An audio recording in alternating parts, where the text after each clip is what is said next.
అందరికీ నమస్కారము. ఇవి నత్తినీళ్ళు అంటారు. ఎండు చేపలలో ఇది ఒక రకము. చాలా రకాలు ఉంటాయి వెరైటీస్. ఇవి మనం తెచ్చేసుకొని ఎండలో పెట్టి శుభ్రంగా తలకాయలు, ఈకలు, తూకలు అన్నీ కట్ చేసేసి మనము వంట చేసుకునేటప్పుడు ఇలా గిన్నె వేడి పెట్టుకోవాలి. ఫస్ట్ బాగా వేడైన తర్వాత ఈ చేపలు వేసుకోవాలి. ఇలా వేయడం వల్ల ఈ చేపలు వేడి కాగానే మనకు దాంట్లో కొంచెం ఇసుకలాగా ఉంటుంది, కొంచెము నీసు వాసన ఉంటుంది. అది అనేది పూతుంది అన్నట్టు. ఇలా కొంచెం ఏం చేసుకొని పక్కన గోరువెచ్చటి వాటర్లో సాల్ట్ వేసేసుకొని ఇవి అందులో వేసేసి కడిగితే ఎంత మురికి వస్తుందో. ఇలా క్లీన్ అయిపోతాయి. అసలు మనము పచ్చి చేపలు కదా తెచ్చి కడుక్కుంటే ఎంత క్లీన్ అవుతాయో అంత నీట్గా క్లీన్ అయిపోతాయి. ఎలాంటి స్మెల్ రాదు. ఈ కర్రీ మీరు ఒక్కసారి వండి చూస్తే అర్థమవుతుంది. ఇలా ఈ ప్రాసెస్ తోటి కూరగాయలు వండుకున్నట్టే ఉంటుంది. ఇవి మనం చేసేటప్పుడే స్మెల్ వస్తుంది, కానీ ఇంకా ఇలా చేసుకుంటేనైతే మనకు అస్సలు తినేటప్పుడు గింత కూడా స్మెల్ రాదు. చాలా బాగుంటుంది ఇలా వండితేనైతే. ఇది మేమైతే ఇప్పుడు నిల్వ పచ్చడి పెట్టేసాము. కర్రీ కూడా కొంచెము వాటర్ వేస్తే కర్రీ అయిపోతుంది, అంతే తేడా. ఇది మనకు ఒక 2-3 నెలలు అయినా కానీ 3-4 నెలలు అయినా కానీ నిల్వ ఉంటుంది ఇలా చేసుకుంటే. ఇలా ఈ ఆయిల్ కొంచెం పోసేసుకొని ఇలా వేసుకోవాలి. మనం వేయగానే వాటర్లోకి వెళ్ళి తీసేయగానే కొంచెం బాగా నీరు ఉండే ఇప్పుడు ఆయిల్ తేలింది, మంచిగా వేగిపోయినాయి. ఈ వేడిపైన మనం ప్లేట్లో వేయగానే కొంచెం సాల్టు, కొంచెం మనకు కారం చల్లామంటే, ఇంకా చల్లారినాక ఇలా డబ్బాలో ఎత్తి పెట్టుకున్నామంటే ఈ ఎండు చేపలు కడగడము, వేయించడము కొంచెం ఇబ్బంది పడే వాళ్ళకైతే ఇలా రెడీగా పెట్టుకున్నామంటే, కొందరు కూరగాయల అంచుకు కానీ పప్పుచారు అంచుకు కానీ ఈ ఎండు చేపలు తినాలనుకునే వాళ్ళకు రెడీగా ఉంటాయి.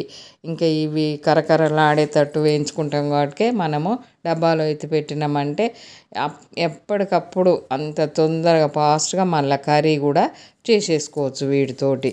ఇలా ఇప్పుడైతే మేము ఇవి 1/4 కేజీ ఉన్నాయి. 1/4 కేజీకి 200 గ్రాములు నువ్వులు వేయించేసి బాగా మాడిపోనియకూడదు, లైట్గా వేయించేసుకొని చిటపట అనగానే పౌడర్ చేసేసుకోవాలి. నువ్వులు 1/4 కేజీ నత్తినీళ్ళకు 200 గ్రాములు నువ్వుల పొడి చేసేసాము. కారం పొడి, సాల్టు ఇంకేసేసి ఇలా తాలింపుకి అయితే చాలా జాగ్రత్తగా చేసేసుకోవాలి. ఇలా కొంచెం ఆయిల్ పొయ్యి మీద పెట్టేసుకొని మనము అందులో 3-4 లవంగాలు, 2 ఇలాచీలు, సాజీరా, పట్ట, కొంచెము ఇట్లా అల్లం వేసేసుకోవాలి. అల్లం వేసినామంటే స్టవ్ బంద్ చేసేయాలి. బంద్ చేసి 1 స్పూనున్నర గరం మసాలా, కొంచెం పసుపు, కొంచెం సాల్టు, కరివేపాకు వేసి ఇంక ఈ నిమ్మరసం పోసేసుకోవాలి. 1/4 కేజీకి 3 నిమ్మకాయలు పోసేసుకోవాలి. నువ్వుల పొడి పడుతుంది కాబట్టి పులుపు చూసుకుంటూ కూడా పోసుకోవచ్చు. కొన్ని నిమ్మకాయలలో ఎక్కువ రసం వెళ్తుంది, కొన్ని నిమ్మకాయలలో తక్కువ రసం వెళ్తుంది. దాన్ని చూసి పోసేసుకోవాలి. ఇంకా నిమ్మరసం తాలింపులో పోసినా కానీ స్టవ్ ఆఫ్ చేసినాకనే ఇదంతా ప్రాసెస్. ఈ తాలింపు, నువ్వుల పొడి, సాల్టు, కారము ఈ ఎండు చేపల మీద వేసేసి మంచిగా కలిపేసుకోవాలి. ఇది ఎన్ని రోజులు అంటే అన్ని రోజులు ఉంటుంది. ఇది ఇలానే మనం ఫ్రిడ్జ్లో పెట్టేసామంటే చాలా బాగుంటుంది. మనం వేంపిన నూనె కూడా ఈ ఎండు చేపలు వేంపిన నూనె కూడా ఇందులోనే పోసేసుకోవాలి. ఇంకా ఆయిల్ అంటే మన ఇష్టాన్ని బట్టి పోసేసుకోవచ్చు.